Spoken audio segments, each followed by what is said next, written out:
and insights on this journey that has led us to this moment.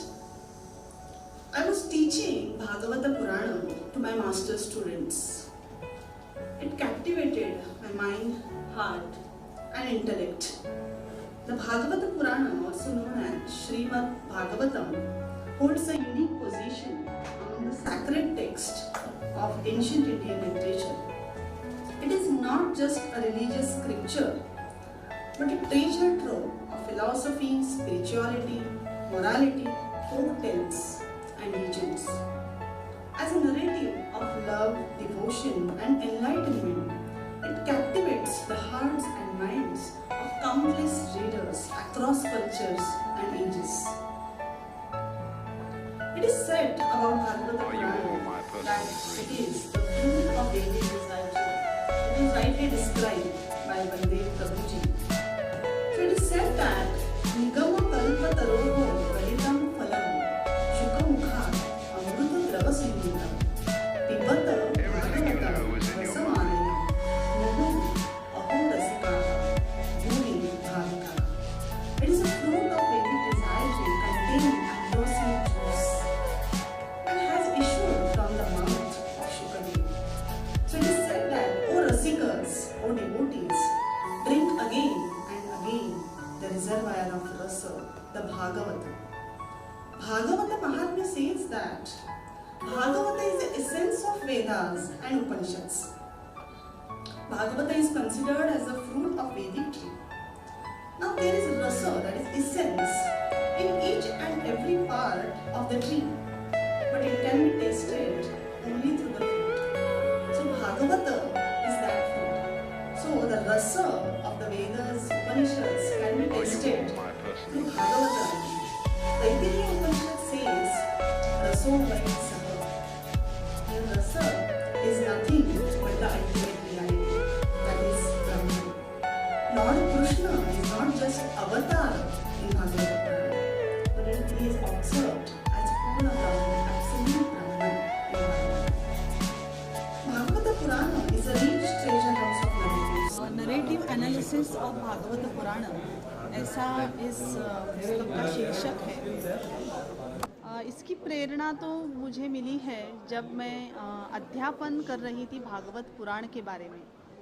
तो भागवत पुराण का अगर हम अध्ययन करते हैं तो हमें दिखाई देता है कि कृष्ण चरित्र यही उसका मध्यवर्ती बिंदु है। कृष्ण चरित्र तो हम कई सालों से, कई पीढ़ियों से सुनते आए हैं। कृष्ण लीलाएं जो है वो हम सुनते हैं, किंतु केवल अद्भुत कथाएं या चमत्कृति इतना ही मान के हम छोड़ देते हैं और फिर उस पर एक टीका भी होने लगती है, जैसे कि ये तो सिर्फ अद्भुत कथा ही है, इसमें से क्या लेना देना, क्या ये आधुनिक काल से सुसंगत है, क्या ये तर्कसंगत है। तो यह जो पुस्तक है वो वही प्रयास है कि भागवत पुराण में जो कृष्ण चरित्र है, कृष्ण लीलाएं है, उनका अर्थ क्या है। अभी ये अर्थ हमें अलग अलग स्तरों पर दिखाई देता है। सामाजिक अर्थ भी है, तत्वज्ञानिक अर्थ दिखाई देता है, मानसशास्त्रीय हम अर्थ देख सकते हैं। ऐसे विभिन्न अर्थ जो है वो इसकी कथनात्मक मीमांसा करके प्रस्तुत किए गए हैं। जैसे मैंने उदाहरण के तौर पर प्रस्तुत किया कि पूतना का जो वध हुआ है बालक कृष्ण के द्वारा, अभी ये जो पूरा प्रसंग है वो हम सुन के एक रोमांचक कथा ऐसे सुन के छोड़ देते हैं। अपितु ये पूतना कौन है, और भागवत जो कहता है कि पूतना को तो मोक्ष मिल गया, पूतना को सद्गति मिल गई, फिर ऐसा क्यों है, क्या भागवत कहना चाहता है। फिर पूतना के मन में भी कोई परिवर्तन हुआ था क्या। भले ही वो आई थी कृष्ण का वध करने के लिए, कंस ने उसे भेजा था, फिर बाद में क्या उसके मन में परिवर्तन हुआ, तो उसका मनोवैज्ञानिक विश्लेषण जो है वो ज़रूरी है। तो उस मनोवैज्ञानिक विश्लेषण में ये दिखाई देता है कि पूतना जब अपना स्तन्य कृष्ण को देती है, उसके मन में परिवर्तन होता है। उसे लगता है यह अद्भुत बालक है, उसमें ममता जाग उठती है और वह एक हम कह सकते हैं माता बन जाती है। और जो कृष्ण की माता है, जो कृष्ण के स्पर्श से पवित्र हुई है, तो उसको मोक्ष नहीं मिलेगा क्या? ये तो एक इंटरप्रिटेशन हो गया, एक अर्थ निश्चिति हो गई। दूसरी अर्थ निश्चिति मैंने ऐसे की है कि पूतना एक रोग का नाम है। सुश्रुत संहिता में इसका उल्लेख, निर्देश दिखाई देता है। पूतना ये जो है वो स्तन्य से ही फैलने वाला एक रोग है। और पूतना का जो उल्लेख, निर्देश है भागवत पुराण में, वो भी बालक घातिनी, बालग्रही ऐसे किया गया है। तो दूसरा भी एक एंगल जिसे हम कह सकते हैं, दृष्टिकोण, वो भी दिखाई देता है कि बालग्रही means there was a belief on बालग्रहस। एक लोक कथाओं का जो एक लोक कथाएं या फिर बिलीफ सिस्टम जो होती है लोगों की, उसमें बालग्रहों पर बहुत श्रद्धा दिखाई देती है। इसलिए जब भी बालक का जन्म होता है, 5वें दिन या 6ठे दिन हम कुछ ना कुछ रिचुअल्स जिसे करते, बहुत सारी विधियाँ करते हैं, क्योंकि किसी की बुरी नज़र ना लगे या फिर दुष्ट शक्तियों का स्पर्श न हो। तो ऐसी भी कोई पूतना हो सकती है, इसका भी हमें एक निर्देश मिलता है। सो पूतना वध जो है वो पूतना मोक्ष ऐसे दिखाई देता है भागवत पुराण में। And then I have tried to interpret Putana episode from multifarious angles. So like this in this book different episodes are analysed, like birth of child Krishna, Krishna जन्म जो है वो भी बहुत सारी चमत्कृतियों से भरा है। पूतना मोक्ष तो मैंने आपको बताया। फिर यमलार्जुन जो है उनको भी उखाड़ दिया था कृष्ण ने। एक छोटा बालक है, वह जो है वो वृक्षों के बीच में से गुजरता है और वो बृहद जो वृक्ष है वो उनका उन्मूलन हो जाता है। तो उनका अर्थ क्या है? फिर बहुत सारे अलग अलग राक्षसों का वध किया, जैसे तृणावर्त है, वत्सासुर है, बकासुर है, आघासुर है, धेनुकासुर। तो उस कहानियों का मतलब क्या है? कालिया मर्दन तो हम जानते हैं, कालिया नाग। फिर उसका जो इंटरप्रिटेशन इस बुक में मैंने किया है वो सामाजिक दृष्टिकोण से किया है कि, और एक अलग भी दृष्टि दिखाई देती है, जैसे हम अभी एनवायरमेंटल एस्पेक्ट को बहुत महत्वपूर्ण मानते हैं, पर्यावरण दृष्टिकोण।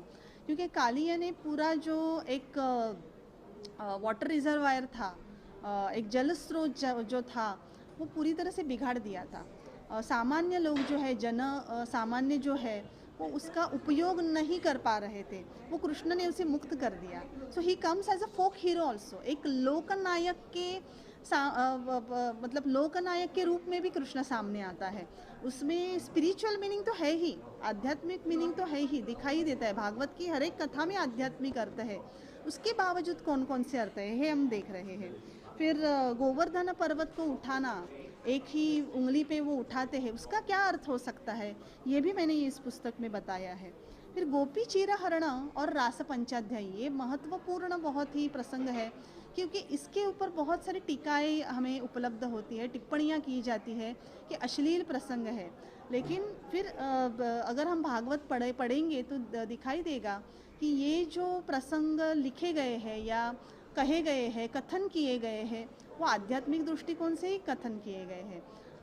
मतलब कथन शैली जो है वो ऐसी रखी गई है कि हमें उसका जो अंतर्निहित अर्थ है उसके प्रति जाना होगा। तो गोपी चीरहरणम और रास पंचाध्यायी, ये आध्यात्मिक अर्थ ही हमें लेने पड़ते हैं, व्यावहारिक उसका अर्थ नहीं हो सकता है।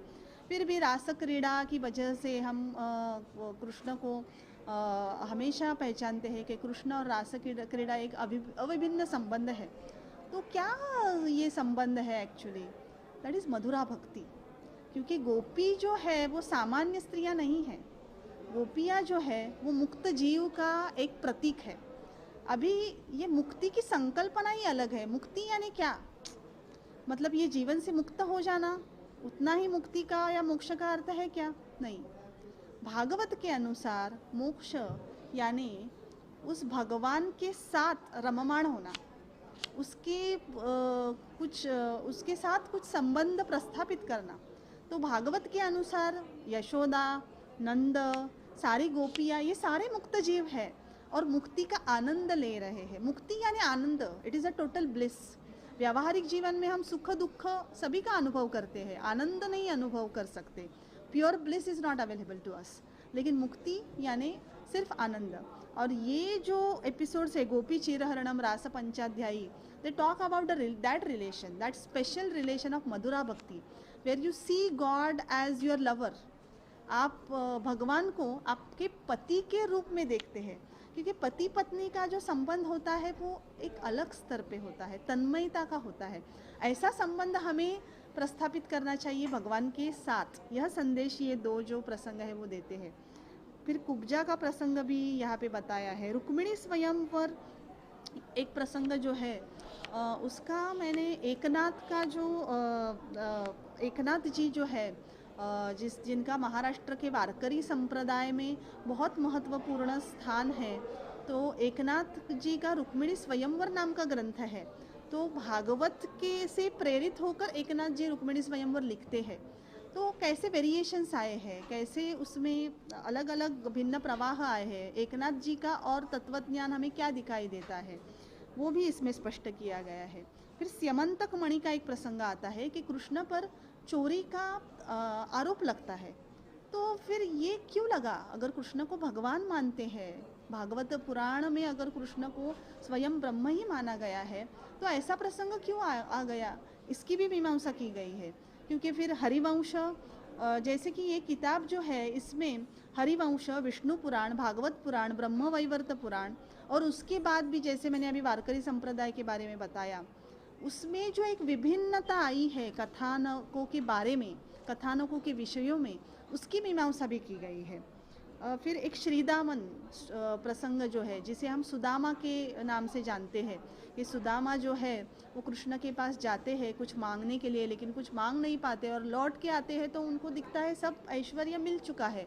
तो ये भी एक चमत्कृति पूर्ण प्रसंग है। तो ये क्या है चमत्कृति? तो इसका एक तर्कशुद्ध विवेचन जो है वो किया गया है, संशोधनात्मक विवेचन जो किया गया है, और इसके लिए जो एक मेथडोलॉजी उपयुक्त की गई है वो है नरेटिव एनालिसिस, यानी कथन शास्त्रीय विश्लेषण। तो भारतीय कथन शास्त्रीय सिद्धांत उसका उपयोजन किया गया है। उसके ही साथ साथ पाश्चात्य समीक्षक जो है जैसे जेनेट, रोला बार्थ, उनके जो सिद्धांत है उनका भी उपयोजन यहाँ पे किया गया है। तो इस कुछ नरेटिव्स के माध्यम से, कुछ प्रसंग, भागवत के कुछ प्रसंगों के माध्यम से ऐसा एक प्रस्थापित करने की कोशिश की है कि पुराण यानी केवल चमत्कृति पूर्ण कथाएं ऐसा नहीं है, उनमें कुछ अर्थ है।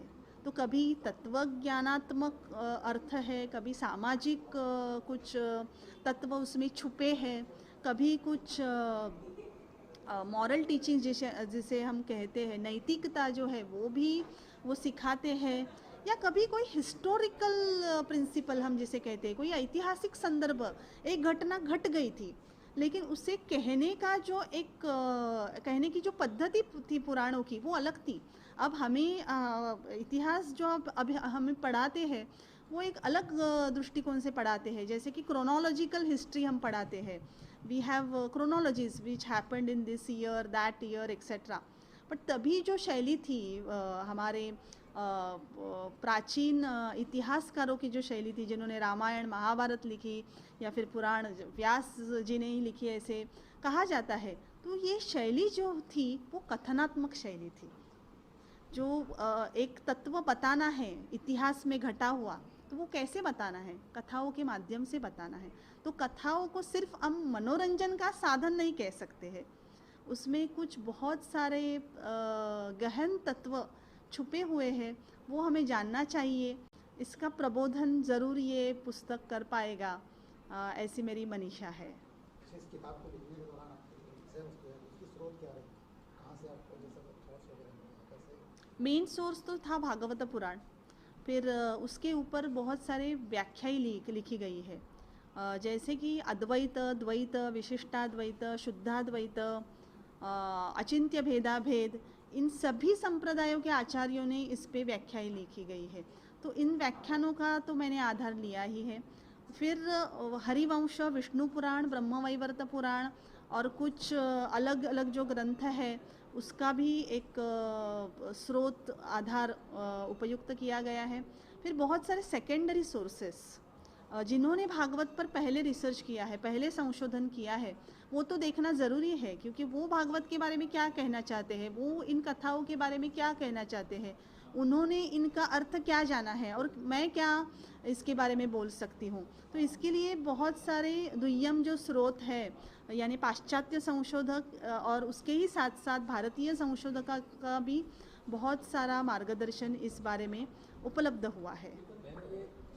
लोगों तक कैसे पहुंचेगी, क्या ऑनलाइन भी? यस, लैंग्वेजेस में आएगी? अभी तो सिर्फ अंग्रेज़ी में है और it is available on Amazon, exotic India art, फिर देव पब्लिशर की वेबसाइट पे भी उपलब्ध है।